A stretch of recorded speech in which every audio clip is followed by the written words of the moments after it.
Everyone, welcome to CLAT point and let's start आज का the Hindu news discussion. काफ़ी कुछ है पढ़ने के लिए, काफ़ी कुछ है सीखने के लिए। बिना समय गवाए बढ़ते हैं, शुरू करते हैं हमारे आज के सेशन को। देखो, सबसे पहले यहाँ पे एक न्यूज़ है फ्रंट पेज पे, judiciary is losing talent as government sits on names Supreme Court. मामला क्या है? मामला देखो ये है कि आपको पता है कि कॉलेजियम जो है, अगर वो कोई नाम रिकमेंड करता है तो गवर्नमेंट उसको मना नहीं कर सकती है।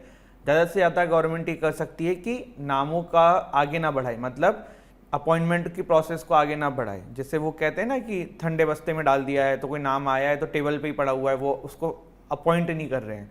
अब होता क्या है कि बहुत सारे बार जब कॉलेजियम में किसी जजेस का नाम होता है ना, तो उनके रिटायरमेंट में 3-4 साल ही रह जाते हैं या 2 साल रह जाते हैं।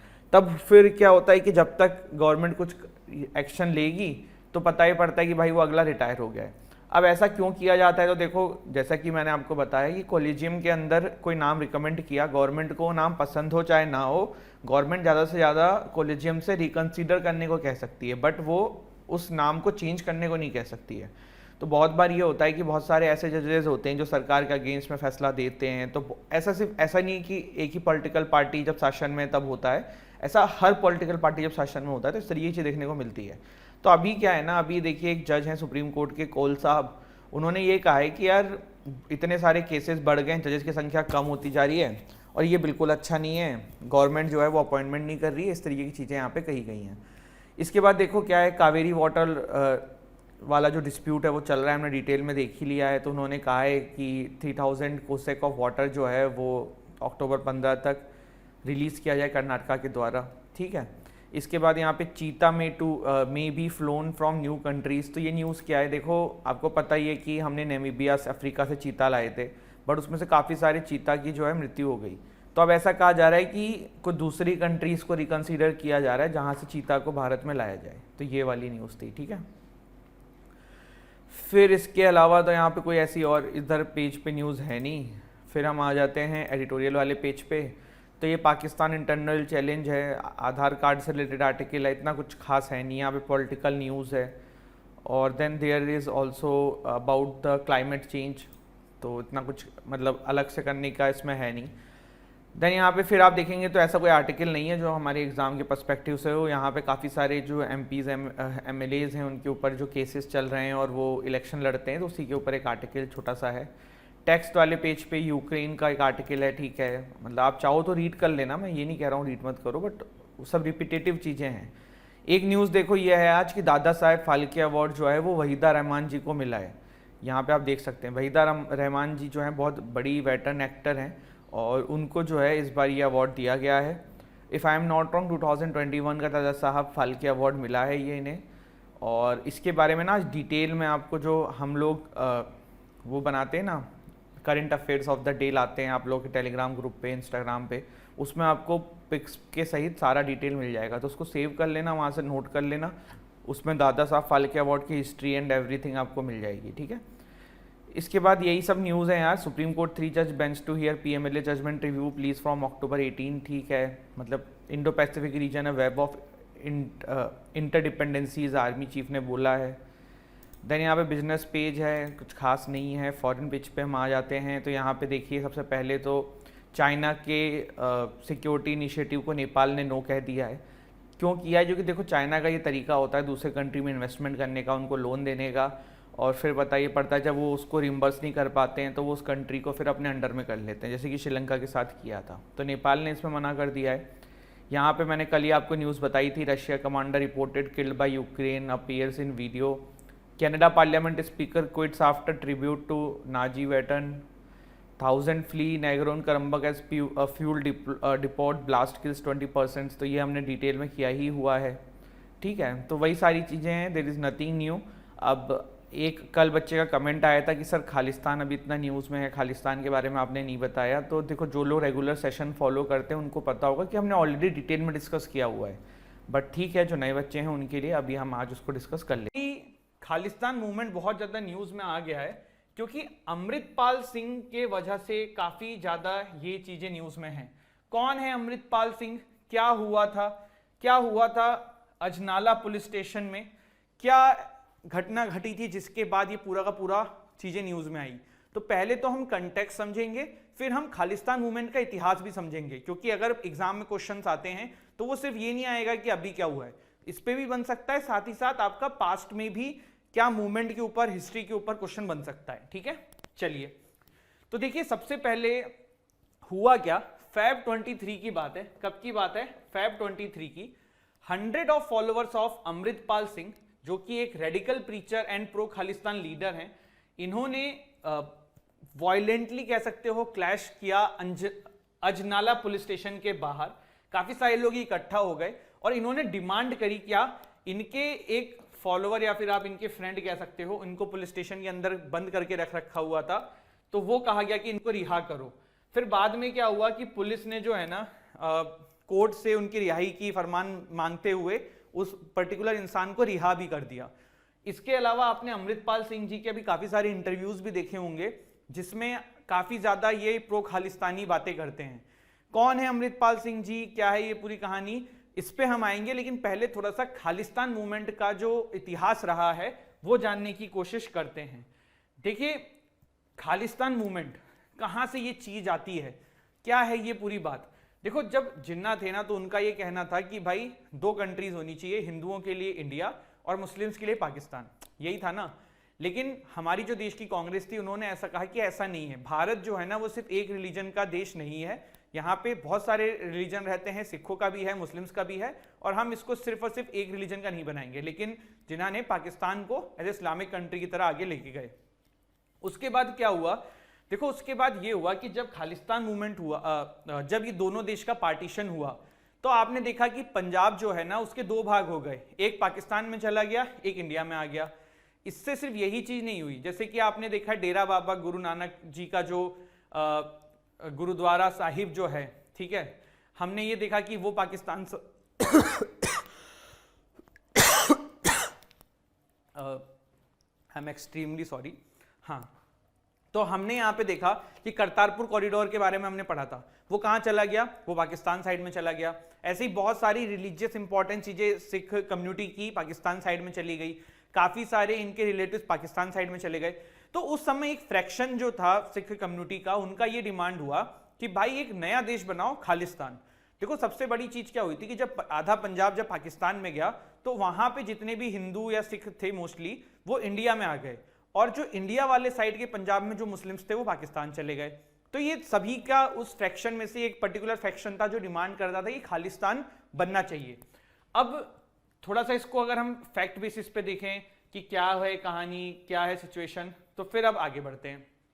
देखो 1955 तक एक डिमांड हो रही थी कि एक लिंग्विस्टिक बेसिस पे अलग राज्य बना दिया जाए और उसमें जो है पूरा का पूरा जो सिख कम्युनिटी है उनको एक अलग प्रॉपर स्टेट का दर्जा मिल जाए। लेकिन 1955 में जब स्टेट रीऑर्गेनाइजेशन एक्ट आया तब लिंग्विस्टिक बेसिस पे हमारे यहाँ पे नए राज्य बनाने को मना कर दिया गया। 1966 में दो डिवीजन होता है, पंजाब एंड हरियाणा, जिनकी कैपिटल चंडीगढ़ कॉमन कर दी जाती है। इस पे भी बहुत डिस्प्यूट होता है कि चंडीगढ़ जो है पंजाब कहता है, हरियाणा कहता है नहीं हमारी है। बाद में हिमाचल प्रदेश भी बनता है आपका। अब उस समय ना देखिए पंजाब में ना अकाली दल करके एक पॉलिटिकल पार्टी थी जो काफी ज्यादा पॉपुलर थी वहां के लोगों के बीच में। ये लोग डायरेक्टली खालिस्तान का डिमांड नहीं करते थे, बट हाँ ये सिख कम्युनिटी के लिए अलग अलग टाइम पे आवाज उठाते थे। फिर देखिए क्या हुआ, फिर हुआ ये कि थोड़ा सा और जान लेते हैं पहले, फिर आएंगे आगे। तो देखिए लाहौर जो कैपिटल ऑफ महाराजा रंजीत सिंह जी की थी, जो कि ग्रेट सिख एम्पायर था, वो पाकिस्तान में चला गया था। इसी तरीके से नानक साहिब जो था, birth place of Guru Nanak, वो भी पाकिस्तान साइड में चला गया था। तो इस तरीके से बहुत सारी चीजें थी जो मैंने आपको पहले ही बता दी है, वही यहाँ पे स्लाइड में लिखी हुई है कि भाई पाकिस्तान में चली गई थी, इसीलिए सिख कम्युनिटी जो है एक अलग स्टेट का डिमांड कर रही थी। फिर देखिए हुआ क्या, जो मैंने आपको बताया कि अकाली दल करके एक पॉलिटिकल पार्टी थी उस समय जो पंजाब में काफी ज्यादा पॉपुलर थी, सिख कम्युनिटी के बीच में काफी ज्यादा पॉपुलर थी। तो इन लोगों की एक मीट होती है जिसको आनंदपुर साहिब में मीट होती है, जिसको आनंदपुर साहिब रिजोल्यूशन के नाम से जाना जाता है। इसमें ये लोग डिमांड ये रखते हैं कि चंडीगढ़ इनको मिल जाए, दूसरा कि जम्मू एंड कश्मीर टाइप का सिचुएशन पंजाब में कर दिया जाए, मतलब फॉरेन अफेयर्स जो सरकार है, सेंट्रल गवर्नमेंट है, वो देखे, बाकी स्टेट को ऑटोनॉमी दे दी जाए, वो अपनी चीजें ले सके, अपने फैसले ले सके, और इस तरीके की बहुत सारी डिमांड आई थी। अब खालिस्तान की कोई डायरेक्ट यहाँ पे डिमांड नहीं थी, बट हाँ थोड़ा बहुत आप ये कह सकते हो कि ऑटोनॉमी की बात करी गई थी, जैसा उस समय जम्मू कश्मीर में चल रहा था वैसा ही पंजाब में चलाने की डिमांड मांगी जा रही थी। तो यहाँ पे आप ये कह सकते हो कि हाँ भाई डायरेक्टली कोई डिमांड नहीं थी खालिस्तान की यहाँ तक। लेकिन फिर देखो क्या हुआ 1978 के अंदर। पहले तो देखो ये निरंकारी सेक्ट क्या होता है सिख कम्युनिटी के अंदर। एक ना फ्रैक्शन है सिख कम्युनिटी के अंदर जिसको निरंकारी सेक्ट के नाम से जानते हैं। ये क्या होता है, ये लोग ना अभी भी गुरुओं को मानते हैं, लेकिन आपको पता है कि अब सिख कम्युनिटी के अंदर जो 10th गुरु थे उसके बाद गुरु ग्रंथ साहिब जी को फाइनल गुरु का दर्जा देते हुए आगे फॉलोअर्स, आगे गुरु का सिस्टम जो है खत्म हो गया था। लेकिन ये लोग अभी भी गुरुओं को मानते हैं, तो इसको ना सिख कम्युनिटी में कुछ लोग बहुत क्रिटिसाइज करते हैं। अब हुआ क्या, यहां पे एंट्री होती है जर्नैल सिंह भिंडरवाला जी की। ये जो है ना वो इस कम्युनिटी के अगेंस्ट में काफी कुछ बोल देते हैं। 1978 में एक मीट हो रही होती है निरंकारी सेक्ट की, वहां पे काफी भड़काऊ भाषण दे देते हैं और उसके बाद ना दोनों फ्रैक्शंस के बीच में एक बहुत मैसिव लेवल पे वायलेंस क्रिएट हो जाता है। अब यहां से ना भिंडरवाला जी की शुरुआत होती है। पहले देखो जब भिंडरवाला जी नए नए सामने आए थे तो ये डायरेक्टली खालिस्तान की डिमांड नहीं करते थे, लेकिन हाँ इनडायरेक्टली काफी बार जैसे इनसे पूछा जाता था कि कुछ इस तरीके की बातें, तो उसमें इनडायरेक्टली ये रेफर करते थे कि हाँ भाई ऐसा कुछ होना चाहिए। तो इनके जो एक्शन थे वो इनडायरेक्टली खालिस्तान को सपोर्ट करते थे, बट डायरेक्टली इन्होंने कभी नहीं मांगा। फिर देखो क्या हुआ, इनकी पॉपुलैरिटी धीरे धीरे बढ़ने लगी, इनके डिमांड आने लग गए कि पंजाब को थोड़ा सा ऑटोनॉमी दी जाए और इस तरीके की चीजें। साइड में जो प्रो खालिस्तान विचारधारा थी वो भी इनकी दिखने लगी। तो फिर धीरे धीरे पंजाब के अंदर ना वायलेंस बहुत ज्यादा बढ़ गया। एक लाला जगत राय करके जर्नलिस्ट थे जो इनको काफी क्रिटिसाइज करते थे, उनका मर्डर हो गया। 1980 के अंदर पंजाब में एक इंसिडेंट हुआ जिसमें एक बस के अंदर ये ढूंढा गया कि कितने लोग हिंदू हैं और उनको मार दिया गया सिख कम्युनिटी को छोड़ के। तो इस तरीके के इंसिडेंट जो है ना आपको पंजाब में देखने को मिले। अब हुआ क्या, हुआ ये कि देखो आप ये कह रहे होगे कि सर ये सब जब हो रहा था तब गवर्नमेंट क्या कर रही थी। तो दोनों चीजें हैं, गवर्नमेंट देखो पॉलिटिकल प्रेशर की वजह से भी कोई कदम नहीं उठा रही थी कि भाई वोट बैंक एंड ऑल।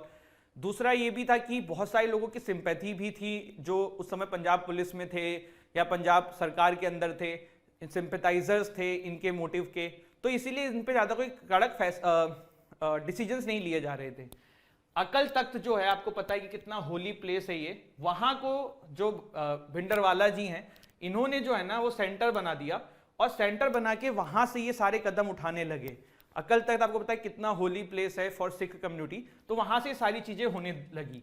अब एक बार ना इनकी अरेस्ट की भी डिमांड हुई थी, सरकार ने कहा कि आप अरेस्ट हो जाओ। तब इन्होंने कहा कि चलो ठीक है मैं अरेस्ट होऊंगा, भिंडरवाला ने। पर इन्होंने अरेस्ट की कुछ शर्तें रखी। क्या शर्तें रखी कि पहली शर्त ये कि मुझे जो अरेस्ट करने आएगा वो सिख कम्युनिटी का इंसान होगा, उसकी भी बियर्ड होनी चाहिए। दूसरा इन्होंने बोला कि मैं जब चाहूंगा अपने हिसाब से अरेस्ट होऊंगा।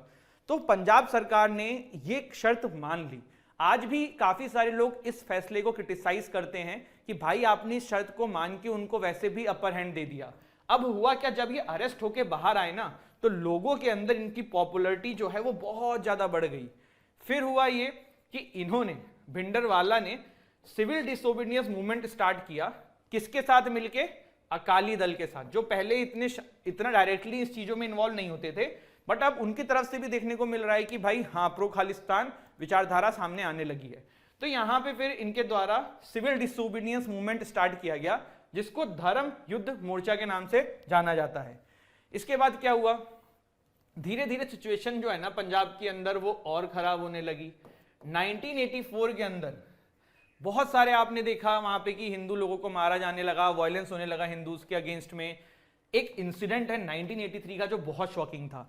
1983 के अंदर एक आईपीएस ऑफिसर जाते हैं गोल्डन टेम्पल के अंदर माथा टेकने के लिए और वो वापस वहां से नहीं आ पाते हैं। उनको मार के उनकी लाश को खुले में फेंक दिया जाता है और उनकी लाश को कोई कलेक्ट करने के लिए भी नहीं जाता है, क्योंकि लोगों को अब उसके पीछे दो रीजन बताए जाते हैं कि जो बाकी पुलिस फोर्सेस थी उनको डर था कहीं हम भी ना मारे जाएं। दूसरा ये था कि बहुत सारे लोग उनके सिंपैथाइजर भी थे। तो ये चीज देखने को मिली। उनका नाम भी मैंने कहीं डाला है, मेरे को अभी नाम याद आ नहीं रहा है, AW रावत है आई थिंक, ऐसे कुछ नाम है उनका, ठीक है, हाँ AS रावत है शायद, AS रावत नाम था उन आईपीएस ऑफिसर का जिनके साथ एक घटना घटी थी।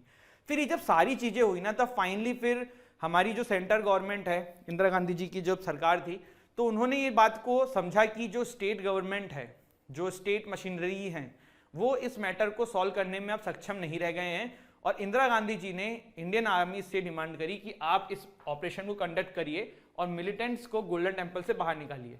इसके बाद आता है क्या, ऑपरेशन ब्लू स्टार।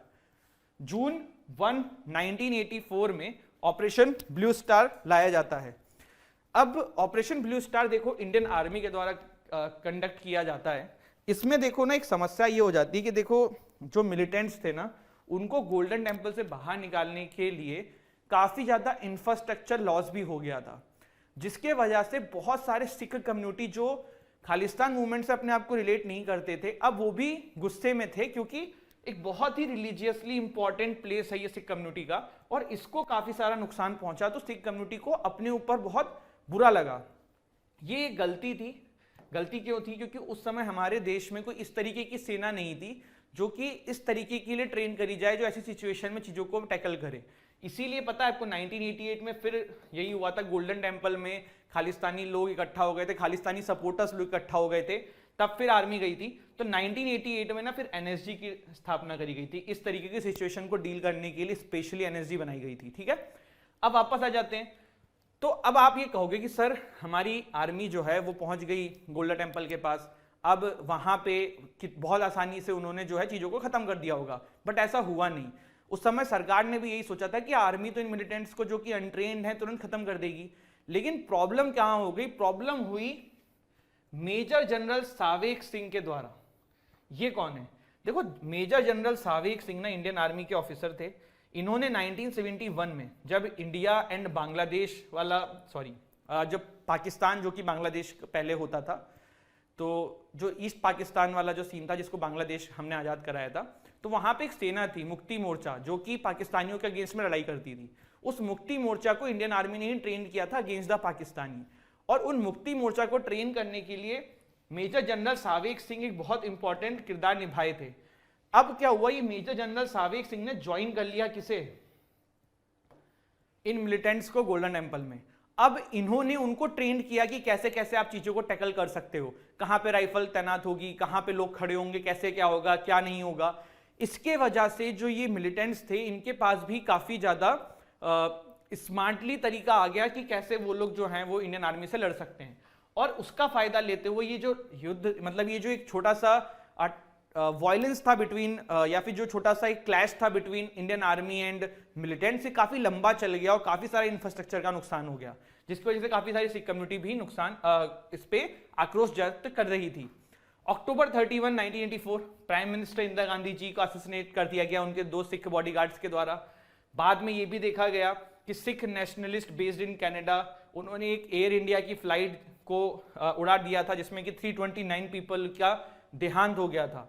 तो ये सारी सिचुएशन ऐसे ही चलती रही। उस समय बहुत ही ज्यादा क्लैशेस होने लगे सिख कम्युनिटी हिंदू कम्युनिटी के अगेंस्ट में, और बहुत सारी प्रॉब्लम्स हमारे देश में देखने को मिली।